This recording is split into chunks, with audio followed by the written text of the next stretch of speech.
Hello, everybody. We're starting a new series of conversations, and this is the first of the series of conversations that we're going to have. And we're going to talk about the state of the economy, of the Indian economy today, and what better person than to talk about it than Dr. Subramanian Swamy, who is an evangelist in every sense of the word in on this subject matter. So this is going to be a freewheeling discussion. There are not going to be any questions and answers. It's going to be a conversation. Yeah. And I hope that you will enjoy as we move along in the course of this conversation. But let me ask you, Dr. Swamy, and I want to start off on a broader issue, which is that the entire global economy is adopting artificial intelligence. Yes. As it moves forward. Yes, yes. And in a country like India, where we have 1.4 billion people, how are we going to cope with this challenge of artificial intelligence, and how much impact will it have on our economy? Well, artificial intelligence impact is, it depends. It's like a knife. It's a question of how you use it, because it's essentially can replicate practically everything, and then find you solutions. And so, NASA had done a research a long years ago and said that over the years, the artificial intelligence will be able to make you speak to a robot or robo, and that robo will understand you if you speak in Sanskrit.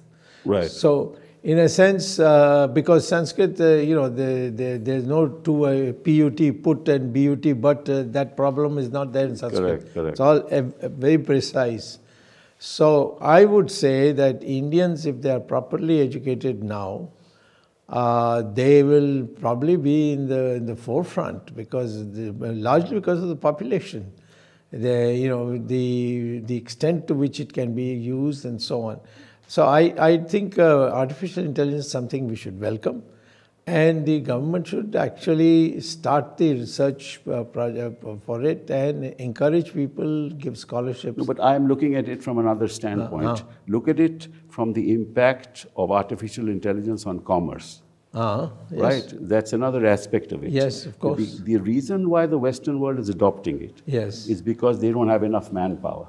Yes. Right? Yes. And so if you go to a grocery shop today, you don't really need any manpower. You have your mobile phone, you can pick up anything, and you go out. That's right. Now that's fine for the Western world. Yes. Now we have manpower, and unless each child is educated in artificial intelligence, people are going to be unemployed in millions. Yep. It is that aspect that I'm worried about. Well, that is an aspect that you should worry about, but I think for us it's more the problem solving.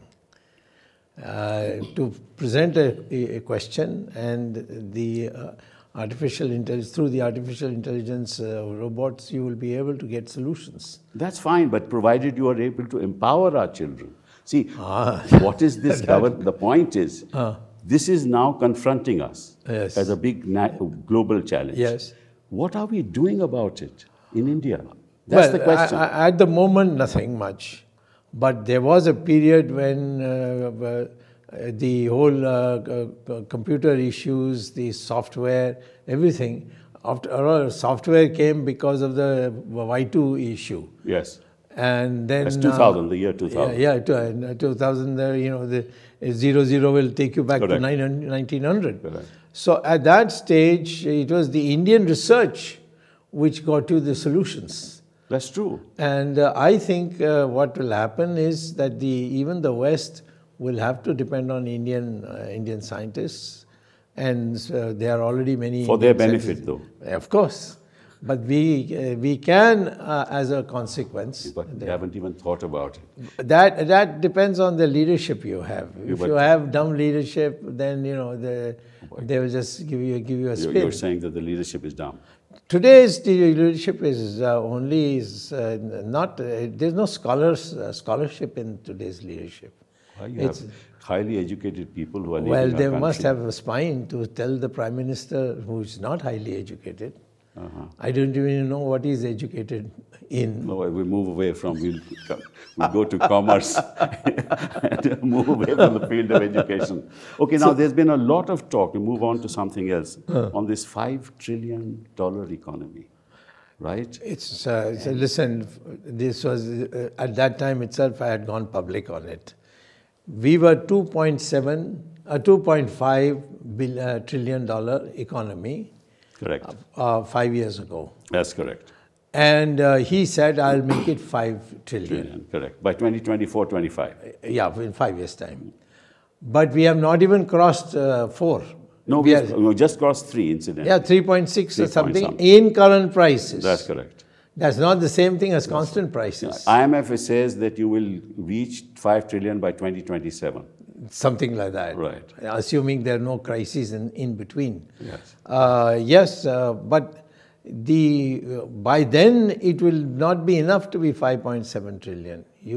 This country needs at least by the 2030 period, it needs to be in the 10 trillion. Well, no doubt about it. But there's another aspect to it which only you can throw some light on.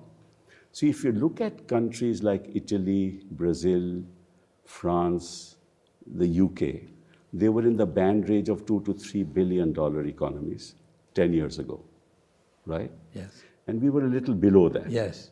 10 years down the road, we're just above 3 trillion. Yes. Right? But their per capita income population was much higher. Yeah, because the population is much smaller. Much smaller. Now, compared to Italy, Brazil, France, and UK, our per capita income is just over $2,000. Yes, agreed. Right. Agreed. So there's no point in having a $5 trillion economy if your per capita income is going to be about 2. I wouldn't quite say so categorically. I would add a caveat to what you're saying. Okay. And that is to say that some of the investments we need are percentages of the GDP, irrespective of whether the population is large or small. Correct. And so when you have $5 trillion, a percentage of it is enough for India's innovations and other things for investment purposes. Well, it's not happened. No, that is because the focus is not there. It's most of it is in terms of saying this can be done, this can be done. Even $5 trillion, originally it was supposed to be in 2023. But today we are nowhere near it. It's less than 4 definitely, and in current prices, and in constant prices it may be just 3, as you pointed out, 3 trillion. Yes. And we have a long way to go. Yeah, but you look at it, Brazil, who is at the bottom of that ladder there, the country that I'm talking about, has a per capita income of $12,000. No, but what does that signify? It signifies that there is enough money in the economy for the investment. No, money is aggregate. Yes. I'm talking about aggregate. Aggregate means not per capita. You are talking about per capita. Correct. But if you have a $5 trillion economy, that's aggregate. No? Yeah, that's right. Right. That's right. Right. But as a but per it must capita, translate into per capita, no? That is only when you want the population to become less poor. But that's That's what I'm talking about. Of course, I'm not poo-pooing that. Yeah. I am saying that for India to accelerate, to raise the rate of investment, which means the rate of savings. Right. The question is that you have a large population, they save a small amount, that's enough to get your engine moving. Yeah, but this rate of savings, as you know, and you know the statistics much better than I, has come down.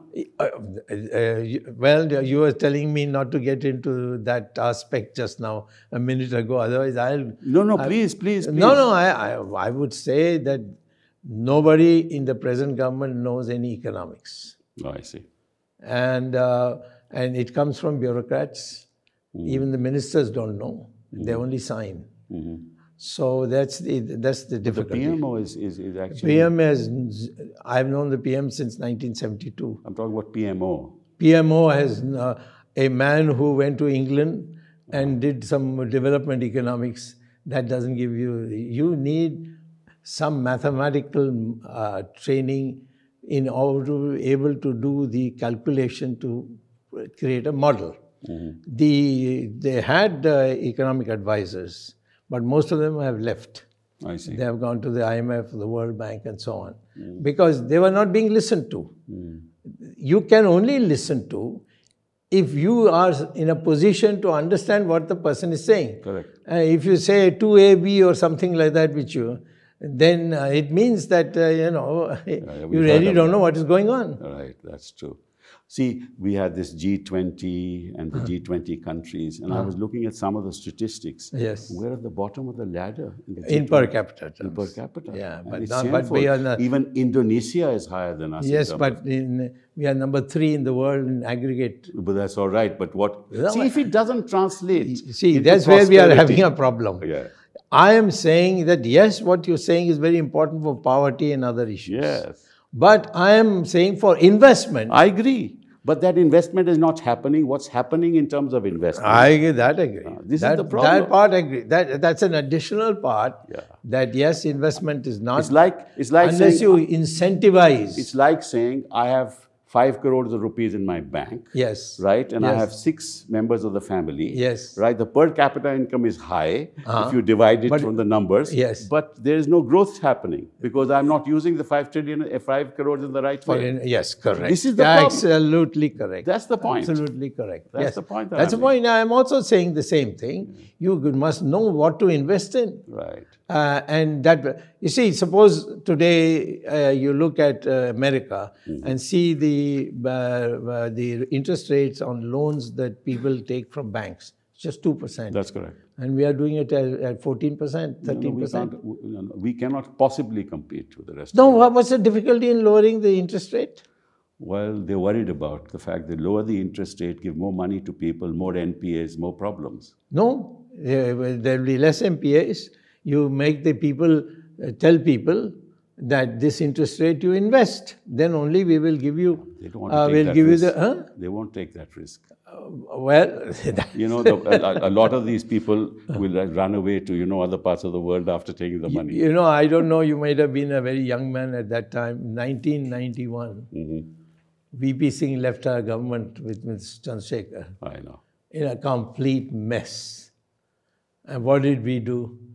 Of course, we got thanks to the Americans, we got a big chunk from the IMF. That's how we were saved.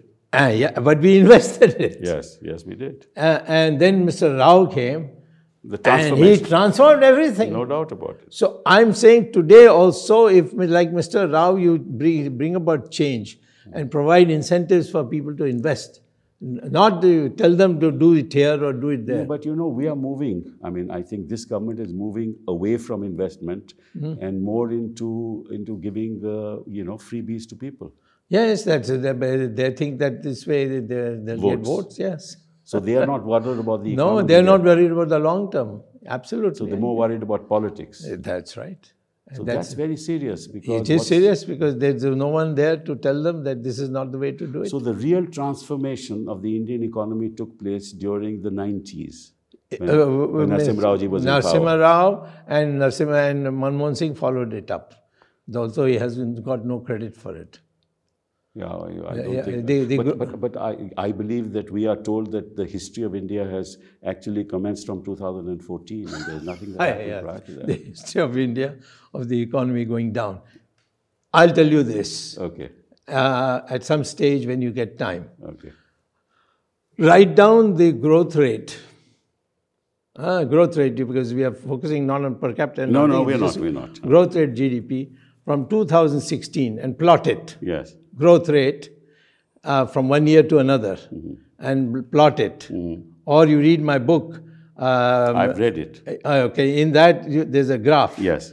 And we are coming year by year down. That's correct. In 2020, before the corona, and the first quarter, the growth rate was only on an annual basis 3.5%, which was the Jawaharlal Nehru period growth rate. Hindu rate of growth. In the Hindu rate of growth, truly belonging to the Hindu rate of growth. Now, after that, there was a boom down because of corona. Yes. and then to climb back and then go, they are not pointing out that the present 6% and all that they claim, we have still not reached that 3.5%. That's right. You're right. So the because problem is you're starting from a very low. Yes. The problem is, my friend, the newspapers are not reporting. The only paper that has published this kind of thing is the Hindu, which published my article. Right. How many people read English, you see? Newspapers are not publishing it. And they every day come out 6%, 7%, 8%. Is it current prices? Is it constant prices? Even that they don't tell you. And they tom-tom about it. See, yes. The fastest economy in the world. Yes, that kind of right, thing. I've seen the finance minister. Yeah, they say the IMF is supporting it. IMF has now changed. They've started telling us you are heading for a crisis. Yes. And there's only now. That's on the public debt issue. Yeah, the other, quite right. Because public debt is all that they are doing. Yes. They are collecting money by falling on public debt. They say now that they are borrowing, but in the midterm, our public debt will be higher than the GDP. It is already higher in my opinion. No, they say about 80% today, but it will be more than 100% in the medium term. They may have excluded some things also. But anyway, see, I am also of the view that the Indian economy is so well structured relatively to other countries, particularly African, Asian countries, even China, that we can turn it around. Of course we can if you have people like you there. Or you. I mean, you're a Harvard guy too, you're like me. So, and you know the law, so you know what things you can do and you can't do. They know how to break the law. And then say that we haven't broken it. Yes, that's right. Okay, let me move on to another very interesting area, I think, of the economy.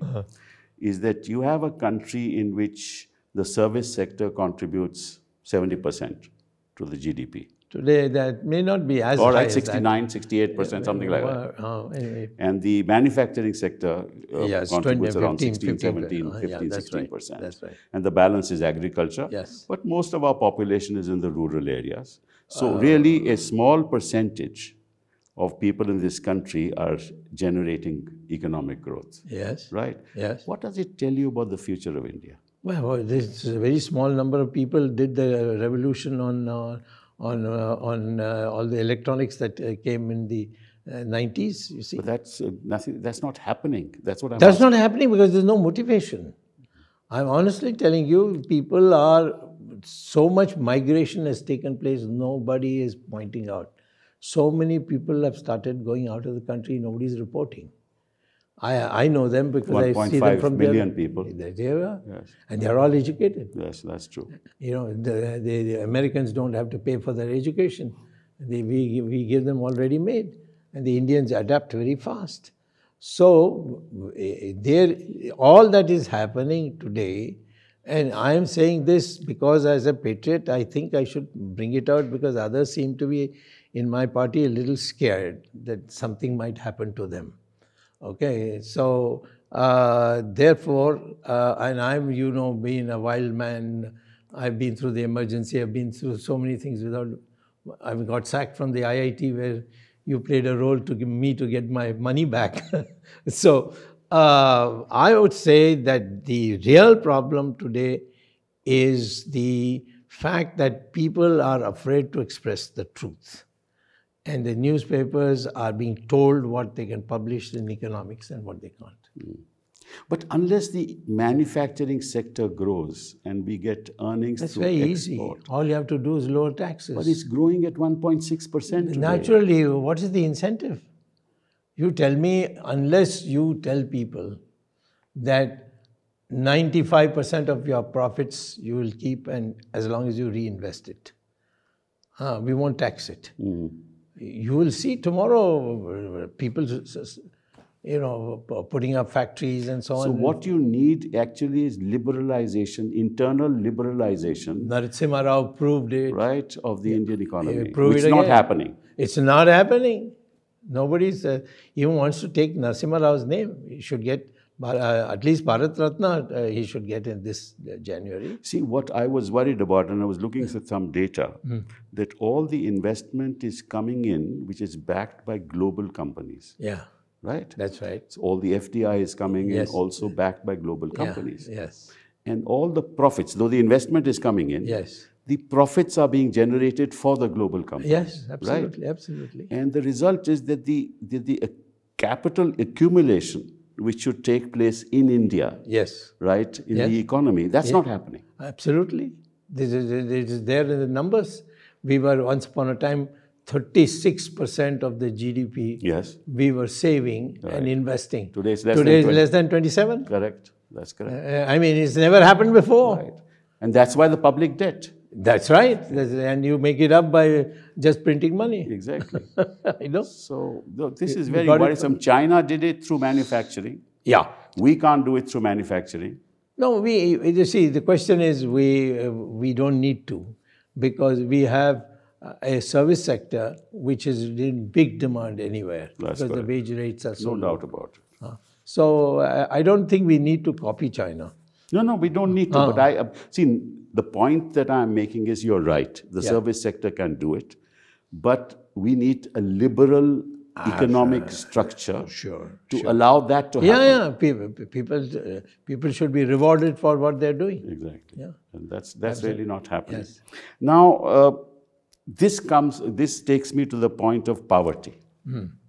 Yes. The huge disparities of income. Right, 800 million people living at 5,000 rupees a month. Yes. Right? So actually the Indian economy is dependent on the 250 million people. Well, I would say the way to remove poverty is not by evening out the inequalities. It is by generating employment. How do you do that? It's very easy. All you have to do is to tell them that take, for example, where there is no factory, you set up a factory. There are so many things that you can build. There are countries which are ready to come here and get, like they did with China and Japan earlier, they can do it with India. But all our taxes, what was that tax thing that that they introduced, which I was alone opposing in Parliament? Which was that? You remember, you were there at that time in Parliament, I remember. That is the, they had a fancy name.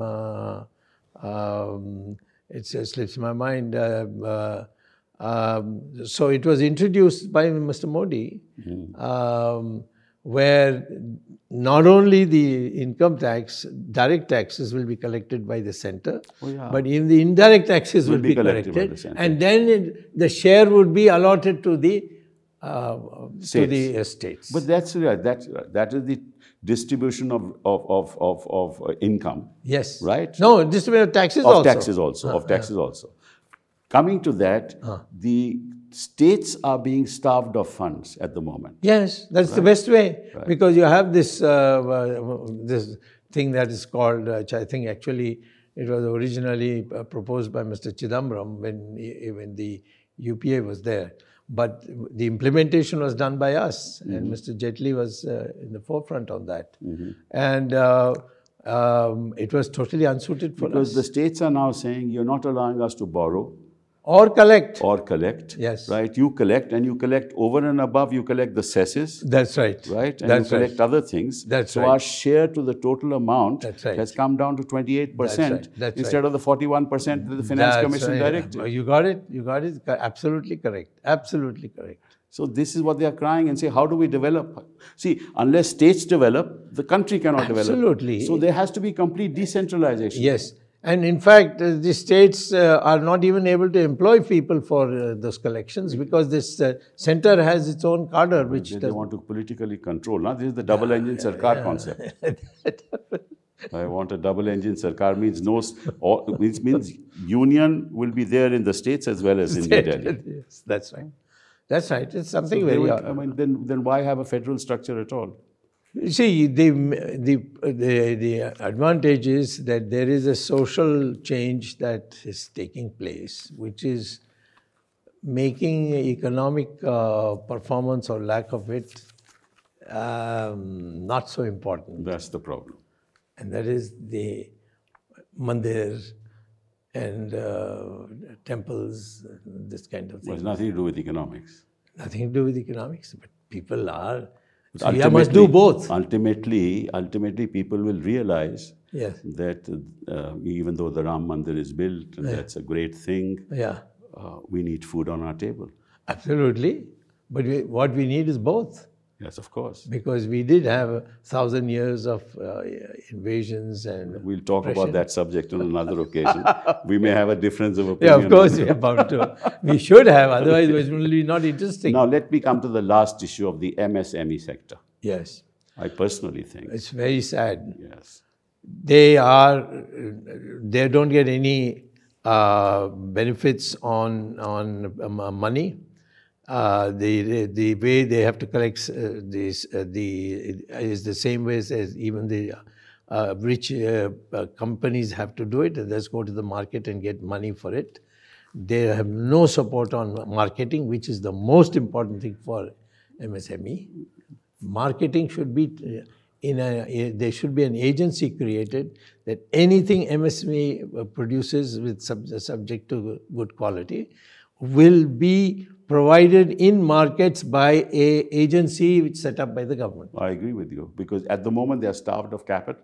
Yes. They don't get capital because you go to court. There's a huge skill and technology gap. Yeah, that's right. right. Yes, Right. absolutely. So this is a big problem. Yes. And there is insufficient infrastructure. Yeah, and you got labor which is so cheap, Yes. which would create miracles for your country. Absolutely. And there's a The Japanese have proved it earlier on. I agree. And there's a complex tax structure for that. That's right. Which also needs to be That's changed. right. It's a headache, yes. So if the MSME is not, and it's actually they're dying. Yes. The MSMEs are Yes, being I taken know over. their proportion They're dying. of contribution has gone down. And they contribute 30% to the GDP. Yes. Right? Yes, as of now. As of now. If they die, Yes. Right. Oh, there'll be tremendous unemployment. It's tremendous unemployment. and I'm worried about that. You should be. Before we end this discussion, Dr. Swamy, let me ask you, what would you do if you had anything to do with the reins of power in 2024 for the Indian economy? I will start by abolishing income tax. There will be celebration all over the country. You will lose a very small proportion of the total state income. Very small, 6% or something. And that money, they will put it into investment. Because now there's no income tax. So you don't have to explain, where did you put the money, how did you put the money. You will find that people will invest in ordinary housing and not luxury housing. Because in the luxury housing, they put all their black money, which they have avoided. So I would begin with the income tax. Then I would lower the interest rate on the loans that you give to 6%. It's presently it's 12%, 13%. And which is, in America, it's only 2%. And I'm not saying do to 2%, but 6%. You will find ordinary people building, repairing cycles, that kind of people will go and take money and open a shop so that, it's available. So there will be employment generation also in that. There are many, many ways. I've written this in a book and I am ready anytime. What about people employing labor and getting a tax deduction on it? Absolutely. Not directly that way. If the company provides the children of the worker education, the fees for that will be paid for the company, by the company, and get a tax exemption. So that increases possibilities of employment. Then. That's right, employment, and you get the youngsters who come there, they will be much better educated than their parents. Well, thank you, Dr. Swamy. It's been a great conversation. And I would add one thing more. You and I should be in the government. That sounds impossible, but be that as it may. Upar wala ki marzi. Okay. All the best. Thank you very much. Okay. Thank you.